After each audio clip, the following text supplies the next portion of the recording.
drugs are not allowed in China at all. There's no personal consumption. There's no tolerance of it at all. There's no people smoking marijuana on the streets everywhere you go. There's no people inhaling the nitrous oxide out balloons. For the pub lovers, there's no pubs in this town, particular town. There's a bar, but there's no pubs. There's not many pubs in the major cities also. There's bars, but the drinking culture is slightly different. It's tend to be confined to meals. People do drink very, very strong alcohol here, called baijiu, which is the Chinese white wine. The alcohol level ranges between 45% to 60% alcohol level. Sorry, I forgot to add a few things. People were asking me which Lotus I test drove. It was the 600 brake horsepower one, more than enough power. That retails at roughly about £90,000, and the 900 brake horsepower one is around 120,000, which is roughly the same as the UK prices. Secondly, there was a comment where the shopping centre was very empty when I did my vlog. I tend to like to go to places before it gets too crowded, because I don't have a remote mic, and the noise level can be very difficult to hear me on these vlogs, so I tend to go to these places fairly early and do these vlogs. Right now to Trinity. Tell me what you don't like about China. I don't like some people, they don't queue, but the most of them are older people. I think because they don't have enough, not a lot education in their age when they're young. And another thing is, in public holiday, in the market, not the supermarket, like the marketplace and the wet market. The wet market, especially seafood, they can increase the price about 20 to 40% when they want to. Yesterday we went to get some prawns, and it went up by about 40% until Trinity said to the man, "We actually live here, so please don't give us the tourist price." And he lowered it by a little, not a lot. It was still roughly about 15% more expensive than normal. What else, Trinity? Another thing is they do tan. The spitting. Yeah. The old people, some, not all, the older generation still has this tendency to spit. But again, this is all confined to people that are aged 50 odd above. Anybody below that age has been educated a little bit better. So again, it's through generation education. It's getting better. It's getting a lot better. Anything else? Queuing. Queue, yeah, they don't queue when they go on the bus. Again, the older people the older one don't queue. Yeah. Again, if you education. can see that most of younger people, they queue automatically, but the old people, they will just think, oh, there's a space I can go in. Just same as driving. Just same as driving, what I said before. When there's a gap, they go for it. Again, it's cultural. It's just the way it is. And if you accept these things, I'll rather live with these things than knife crime, petty crime, burglary, all these e-bikes everywhere. Can you imagine if these were in London? They'll be stolen overnight by all these youths racing them around on the streets.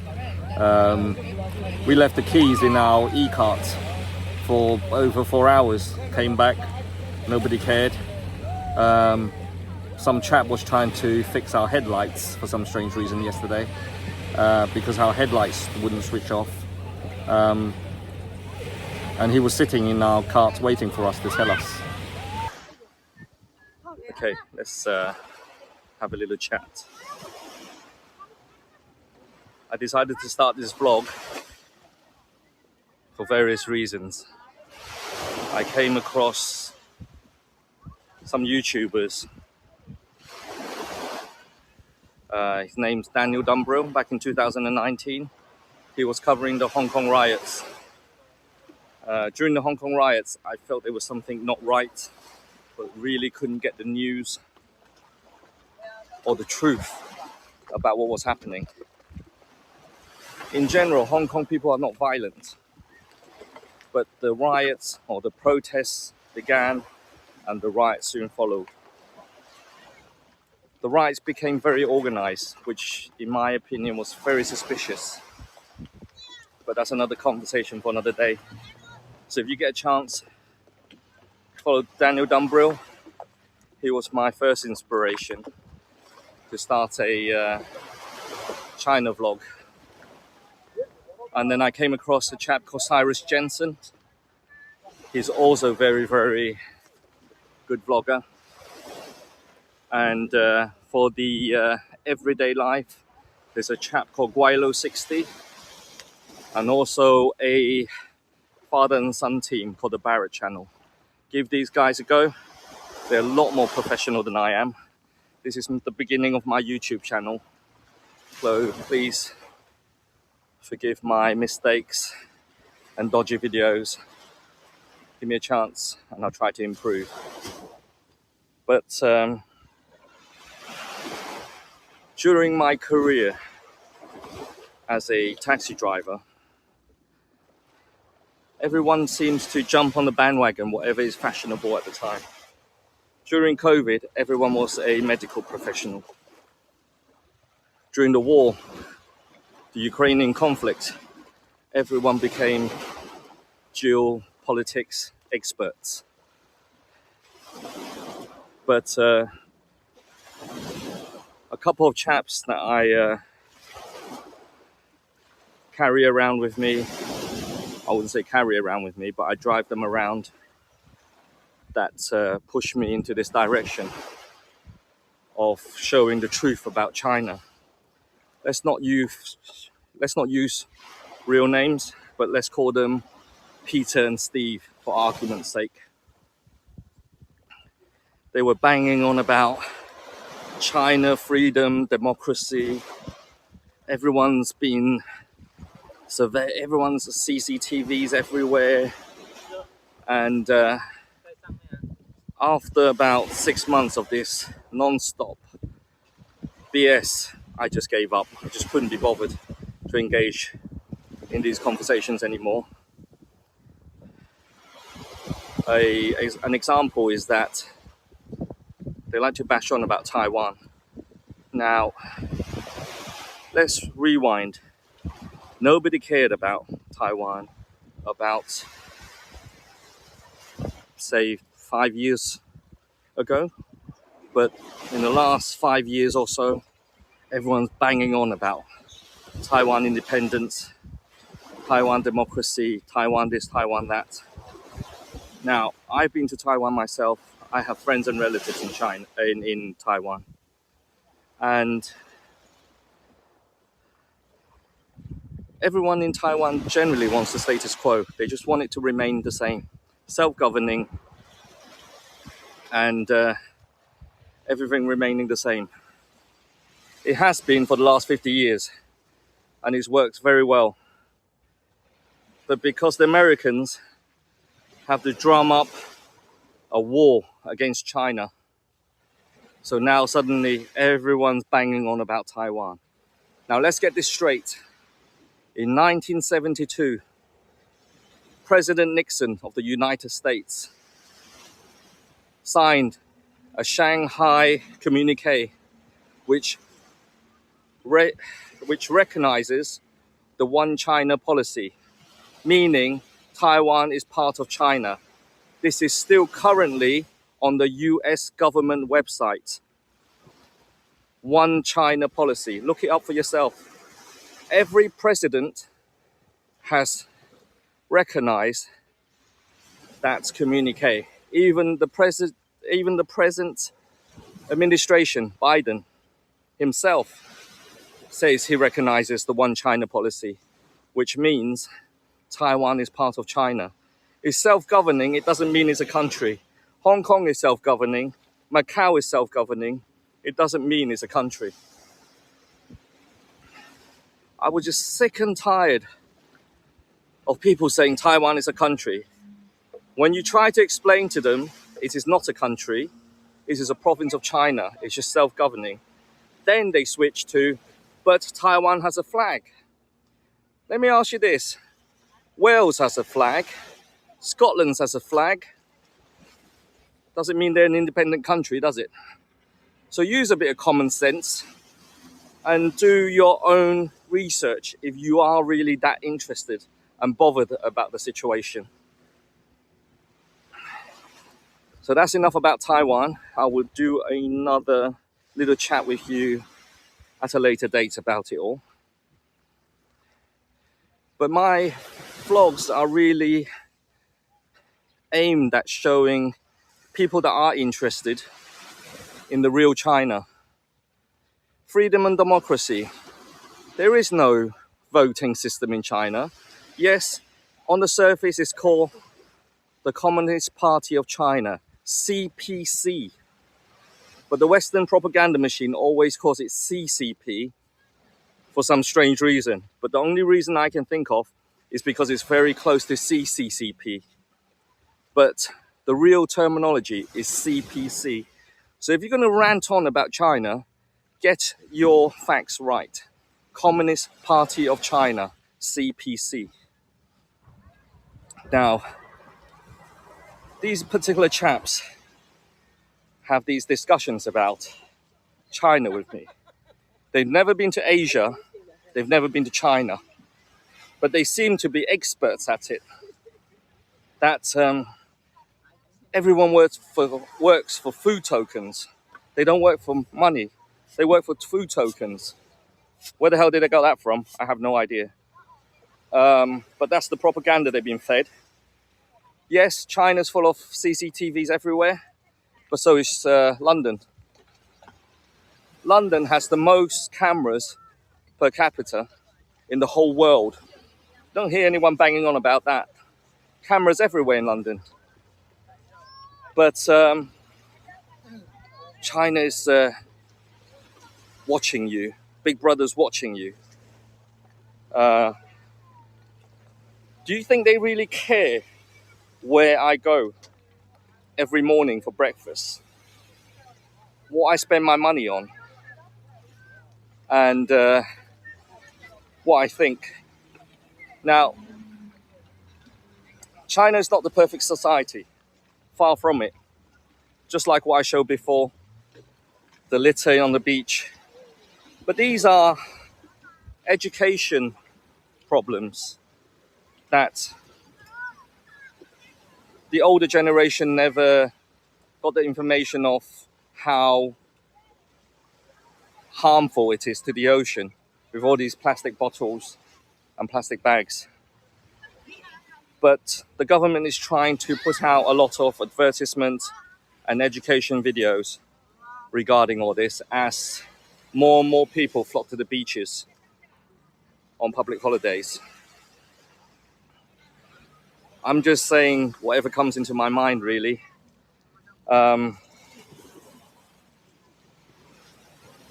thing I've noticed on the Western media propaganda machine lately is that China completed their space station beginning of this year. It took less than 2 years to build. And they're cooperating with every country on Earth except America. And NASA's out there saying, oh, China's got all these secrets, don't want to share with the world, don't want to share with anyone. Let's do a rewind. International Space Station, that was mainly funded by the Americans, let every country into their International Space Station when it was operational, including the Russians. The Russians are still there now. But they refuse, from the beginning until now, for Chinese astronauts to be in the international space station. So China made its own. And now the Americans are bitching that China won't let their astronauts on board. But all people focus on, China will not cooperate with the Americans. They don't rewind and look back why that is. And that seems to be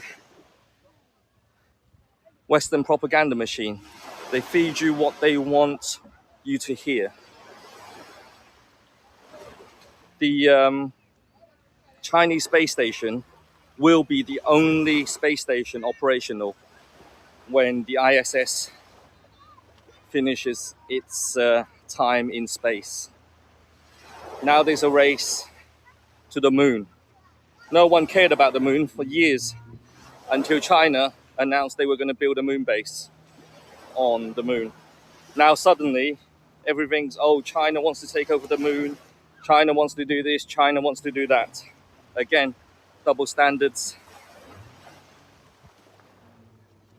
And let's not try to make this too long. Let's get to the dislikes about China. First dislike about China are the buses I've traveled in personally. I'm sure there are other buses. The bus I traveled in from here to Shenzhen, which cost £2.50, is subsidized by the development company in this town. They're very tight because they try to pack in as many people as possible. So the rows of seats are very little leg room. That's first dislike. Secondly is this rubbish on the beach. It's very bad. The driving, it takes me a while to get used to the driving. There's no give way, as to speak. Not on roundabouts, not on junction. If there's a space, they pull out. Even when there's no space, they pull out. But I guess it's the same in Vietnam, certain parts of Africa. So it's not a case of we're barbarians and don't follow the rules. It's just the way it is. If you've traveled a lot, you've come to realize that different countries do things differently. Like when I go to the wet market, the live chicken, choosing your chicken and then they slaughter it and prepare it in front of you. I still cannot watch that. The slapping of the fish, it's quite funny, but to some that's inhumane. But if you traveled a lot and you've seen how the people live there, the real life, not the tourist areas, not they serve you burger and chips on a plate and you don't know where your food come from or frozen. It's the same. So when you have to travel a lot to realize there are different cultures and different way of doing things. Even in China, it's a population of 1.4 billion people. There are many provinces, many different provinces. Each province have their own culture, their own food, their own law, their own regulations, their own language. There's 300 languages in China, but mainly there's only 9 or 10 dialects. This place we're in here, most people speak my dialect, Cantonese. I'm trying to make the best of my Mandarin, but which is terrible. And what else do I dislike about China? Personal space. There doesn't seem to be personal space in China. If you're standing around, a chap can really be right next to you when there's plenty of space, because they have no personal space. Ideas. But again, that's culture. Why I chose to come to this place? The security, safety, education. I can afford a private school for Clara here, which I can't afford in England. Yes, there's public schools. I live in Wembley. I'm not going to rant on how bad it is. But, I mean, living in peace and tranquility where everybody gets on. There's no racism. The Russian lady I spoke to yesterday, she speaks fluent Mandarin. She's been here for 10 years. If she didn't like it, she wouldn't be here for 10 years. There's many Russians, many Ukrainians here.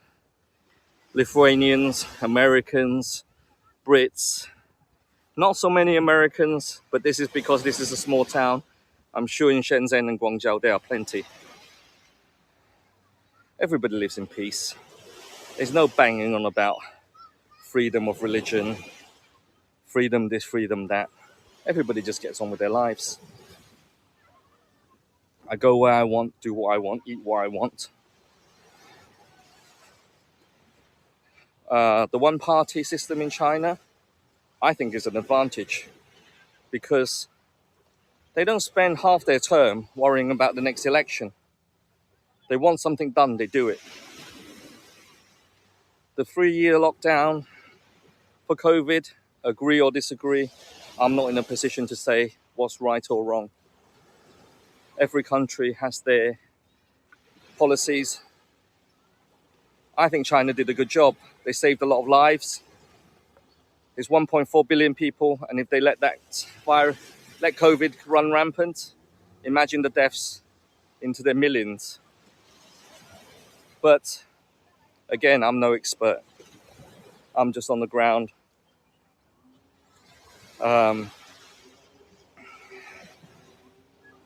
Again, I chose this place because I can afford the private schooling here.